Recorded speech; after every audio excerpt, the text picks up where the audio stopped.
Oi pessoal, sejam bem-vindos ao canal Historiação Humanas.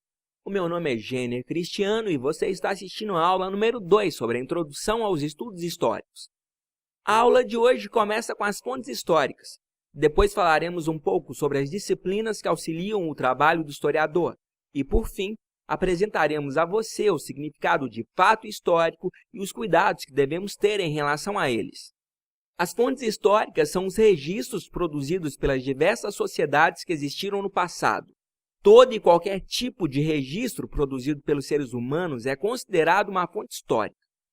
Por onde o homem passa, ele deixa rastros, vestígios, informações. Algumas dessas informações são mais fáceis de serem encontradas, já outras são mais difíceis. Mas o fundamental é que você saiba que as fontes históricas são as matérias-primas que permitem que os historiadores realizem o seu trabalho de investigação do passado. Está lembrado da última aula?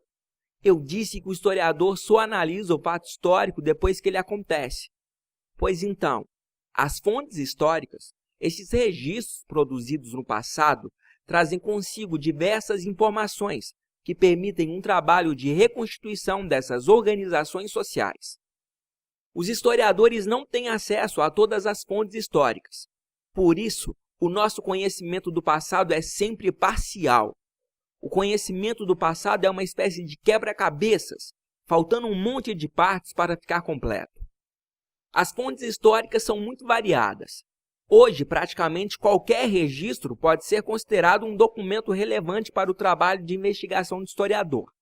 Por exemplo, as páginas de internet, podcasts, blogs e conversas no extinto Orkut ou as sensações do momento nas redes sociais, tais como o Facebook e o WhatsApp, são utilizados como registros históricos para compreender e interpretar o comportamento dos seres humanos.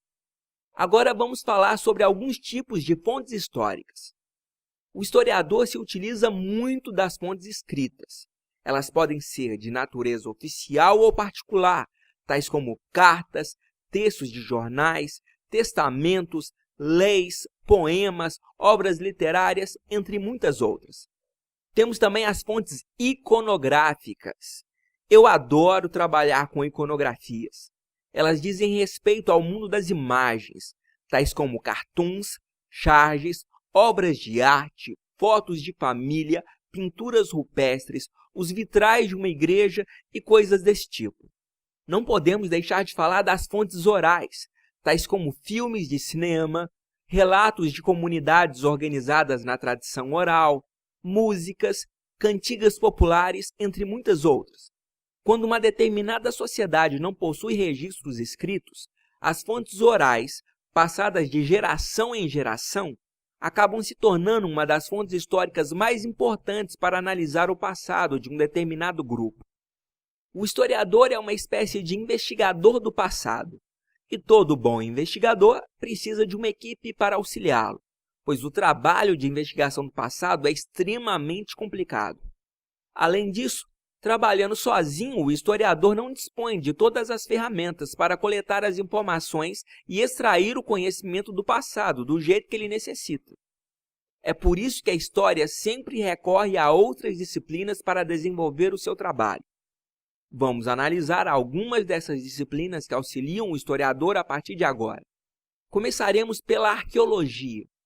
O trabalho dos arqueólogos é de fundamental importância para os historiadores. As escavações feitas por eles são capazes de descobrir cidades inteiras debaixo da terra. É debaixo dessa terra que se escondem verdadeiras minas de informações a respeito de sociedades praticamente esquecidas. Comunidades inteiras debaixo da terra revelam textos escritos, vestimentas, fabricação de tecidos, utensílios domésticos, entre tantas outras informações que nos permitem ter acesso a alguns fragmentos do passado. Pois, como eu disse, é impossível conhecer o passado em sua totalidade. É por causa do trabalho dos arqueólogos e paleontólogos que podemos afirmar, sem dúvida alguma, que um dia os dinossauros habitaram o nosso planeta. Os fósseis que são encontrados até hoje não deixam nenhuma dúvida a esse respeito. A utilização da geologia e da técnica do carbono 14 pelos arqueólogos possibilita estabelecer com certa precisão a idade dos fósseis encontrados por eles. Agora vamos falar um pouco sobre a geografia. A geografia é outra aliada fundamental dos historiadores. Geralmente, os estudantes que gostam de história também costumam admirar muito a geografia. A produção de mapas, os estudos demográficos que ajudam a explicar as variações da população humana, os estudos sobre a ocupação do espaço geográfico, dentre muitos outros temas, ajudam os historiadores a montar as peças do quebra-cabeça do passado. Está lembrado da última aula? Eu falei que sem o tempo não há como estudar história. Pois bem, não existe tempo sem espaço. Se o tempo é o ponto central dos estudos conduzidos pelos historiadores, o espaço é fundamental para o desenvolvimento do trabalho dos geógrafos. A ação das sociedades humanas no tempo e no espaço geográfico é tanto um elemento de estudo dos historiadores quanto dos geógrafos. A diferença é que cada um aprofunda os seus estudos em um elemento diferente. Mas, na verdade, as fronteiras entre história e geografia estão se cruzando o tempo todo. A nossa aula se encerra por aqui. Em nosso próximo vídeo, iremos analisar um dos maiores motivos de conflitos na disciplina de História, o fato histórico.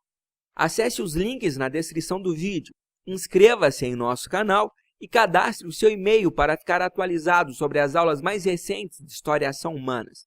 Não se esqueça, temos encontro marcado toda segunda e quarta às 21 horas. Um forte abraço e até a nossa próxima aula!